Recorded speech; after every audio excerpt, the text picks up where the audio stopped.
Hi friends, welcome to my channel. இந்த வீடியோவில் நம்ம என்ன பார்க்க போகிறோம் அப்படின்னா, பிப்ரவரி 2025 நடந்துட்டு இருக்கக்கூடிய டைப்ரைட்டிங் எக்ஸாமில் செகண்ட் பேட்சுக்கு சீனியருக்கு வந்த கொஷின் பற்றி தான் பார்க்க போகிறோம். இது சீனியர் செகண்ட் பேட்ச் இங்கிலீஷ்க்கு வந்த கொஸ்டின். இதில் பார்த்தீங்கன்னா ட்ரான்ஸ்லேட் பார்த்தீங்கன்னா கம்மியாக தான் இருக்குது. ஹாஃப்டிக் பார்த்தீங்கன்னா 5க்கு 1 சென்டர், கீழே பார்த்தீங்கன்னா 3க்கு 2 சென்டர் கொடுத்துருக்காங்க. அதை கரெக்டாக நம்ம ஹாஃப்டிக் வச்சு பழகிருந்தோம்னா, ப்ராக்டிஸ் எடுத்திருந்தோம்னா கண்டிப்பாக இந்த ஹாஃப்டிக் நமக்கு ஈஸியாகவே இருந்திருக்கும். இதில் ட்ரான்ஸ்லேட் கொஞ்சம் அதிகமாக தான் இருக்குது. இதையும் நம்ம கொஞ்சம் பார்த்து கரெக்டாக நம்ம டைப் பண்ணியிருந்தோம்னா இதில் 60 மார்க் கிடைக்கிறதுக்கு நமக்கு நிறைய வாய்ப்பு இருக்குது. இதுதான் நம்ம இங்கிலீஷ் சீனியருக்கு வந்த செகண்ட் பேட்சுக்கு வந்த லெட்டர் லீகல் ப்ரொசீடிங்ஸ். இப்போ நம்ம ரீசெண்டாக வந்த லீகல் ப்ரொசீடிங்ஸ் லெட்டர், அதாவது புதுசாக சேர்த்துருக்காங்க இல்லையா, அந்த மாடலில் இருந்து அந்த லெட்டர் கேட்டிருக்காங்க. இந்த லெட்டரில் அதிக டிரான்சாக்ஷன் எதுவுமே இல்லை. ஆனால் எது கேப்ஸ், எது ஸ்மால், எதெல்லாம் சென்டர் பண்ணணும், இதெல்லாம் நம்ம கரெக்டாக பார்த்து டைப் பண்ணோம்னா இதில் 40 மார்க் எடுக்கிறதுக்கு நிறைய வாய்ப்பு இருக்குது.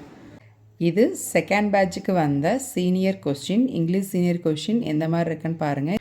இதில் நம்பர்ஸ்லாம் அதிகமாக வரல. இதுதான் இங்கிலீஷ் சீனியருக்குரிய ஃபஸ்ட் பேப்பர். இது தமிழ் சீனியரில் செகண்ட் பேட்சுக்கு வந்த கொஸ்டின். இந்த ஃபஸ்ட் பேப்பர் ரொம்ப ஈஸியாக தான் இருக்குது. இதை நல்லா டைப் பண்ணியிருந்தீங்க அப்படின்னா இதுலேயும் மார்க் எடுக்க நிறைய வாய்ப்பு இருக்குது. இது சீனியர் செகண்ட் பேட்சுக்கு வந்த ஸ்டேட்மெண்ட். இந்த ஸ்டேட்மெண்ட் பார்த்தீங்க அப்படின்னா இதுவும் 5 லைனுக்கு 1 நம்ம எப்படி சென்டர் பண்ணுறோம் அப்படின்றத ஏற்கனவே பார்த்துருப்போம். அதே மாதிரி இடையில பார்த்தீங்கன்னா அந்த 3க்கு 2 சென்டர் அப்படிங்கிறத நம்ம கரெக்டாகவே அடிச்சிருக்கணும். இதுவும் ஹாஃப்டிக் வச்சு நம்ம டைப் பண்ணலாம். இல்லை கொஷினில் வந்து நேர் தான் கொடுத்துருக்காங்க, பதிவான வளர்ச்சி, வருவாய், வளர்ச்சி அப்படி கொடுத்துருக்காங்கன்னா நீங்கள் நேரே கூட டைப் பண்ணலாம். சீனியர் செகண்ட் பேட்சுக்கு வந்த செகண்ட் பேப்பரில் லெட்டர் பார்த்தீங்க அப்படின்னா உங்களுக்கு அரசு அலுவல் முறை கடிதம் கேட்டிருக்காங்க.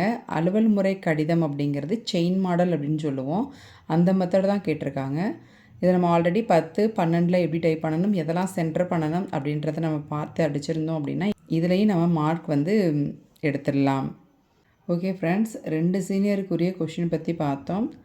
இதுக்கப்புறம் 3rd பேட்ச் 4th பேட்சுக்கு நாளைக்கு நம்ம வரக்கூடிய கொஷினை நம்ம வீடியோ எடுத்து போடுவோம்.